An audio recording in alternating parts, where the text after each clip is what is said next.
ಬಾಲ್ಕಿ ತಾಲೂಕಿನ ಬ್ಯಾಲಹಳ್ಳಿ ಗ್ರಾಮದಲ್ಲಿ ಸುಮಾರು 5 ಕೋಟಿ ರೂಪಾಯಿ ವೆಚ್ಚದ ಸರ್ಕಾರಿ ಮಾದರಿ ಪ್ರಾಥಮಿಕ ಶಾಲೆ ಕಟ್ಟಡಕ್ಕೆ ಜಿಲ್ಲಾ ಉಸ್ತುವಾರಿ ಸಚಿವ ಈಶ್ವರ್ ಖಂಡ್ರೆ ಅವರಿಂದ ಶಂಕುಸ್ಥಾಪನೆ. ಜಿಲ್ಲೆಯ ಬಾಲ್ಕಿ ತಾಲೂಕಿನ ಬಾಲ್ಯಹಳ್ಳಿ ಗ್ರಾಮದಲ್ಲಿ ಸುಮಾರು 5 ಕೋಟಿ ರೂಪಾಯಿ ಅನುದಾನದಲ್ಲಿ ನಿರ್ಮಾಣವಾಗಲಿರುವ ಸರ್ಕಾರಿ ಮಾದರಿ ಪ್ರಾಥಮಿಕ ಶಾಲೆಯ ನೂತನ ಕಟ್ಟಡ ಕಾಮಗಾರಿಗೆ ಜಿಲ್ಲಾ ಉಸ್ತುವಾರಿ ಸಚಿವರಾದ ಈಶ್ವರ ಖಂಡ್ರೆ ಅವರು ಇಂದು ಶಂಕುಸ್ಥಾಪನೆ ನೆರವೇರಿಸಿ ಮಾತನಾಡಿದರು.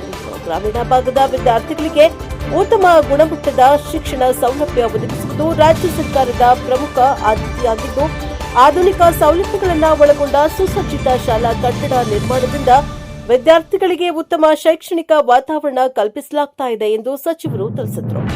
ಶಿಕ್ಷಣ ಕ್ಷೇತ್ರದ ಅಭಿವೃದ್ಧಿಗೆ ಸರ್ಕಾರ ವಿಶೇಷ ಒತ್ತನ್ನು ನೀಡಿದ್ದು, ಗ್ರಾಮೀಣ ಭಾಗದ ಮಕ್ಕಳಿಗೂ ನಗರ ಮಟ್ಟದ ಶಿಕ್ಷಣ ಸೌಲಭ್ಯ ದೊರೆಯುವಂತೆ ಅನೇಕ ಅಭಿವೃದ್ಧಿ ಕಾಮಗಾರಿಗಳನ್ನು ಕೈಗೊಳ್ಳಲಾಗುತ್ತಿದೆ. ಶಿಕ್ಷಣವೇ ಸಮಾಜದ ಅಭಿವೃದ್ಧಿಗೆ ಮೂಲ ಆಧಾರವಾಗಿದ್ದು, ಪ್ರತಿಯೊಬ್ಬ ಮಗುವಿಗೂ ಉತ್ತಮ ಶಿಕ್ಷಣ ದೊರೆಯಬೇಕು ಎಂಬ ಸಂಕಲ್ಪದೊಂದಿಗೆ ಸರ್ಕಾರ ಕಾರ್ಯನಿರ್ವಹಿಸುತ್ತಿದೆ ಎಂದು ಹೇಳಿದರು. ಈ ಸಂದರ್ಭದಲ್ಲಿ ಸ್ಥಳೀಯ ಜನಪ್ರತಿನಿಧಿಗಳು, ಅಧಿಕಾರಿಗಳು ಹಾಗೂ ಗ್ರಾಮಸ್ಥರು ಉಪಸ್ಥಿತರಿದ್ದರು. Bureau report Suresh Rathod, Prajapower TV, Bhalki.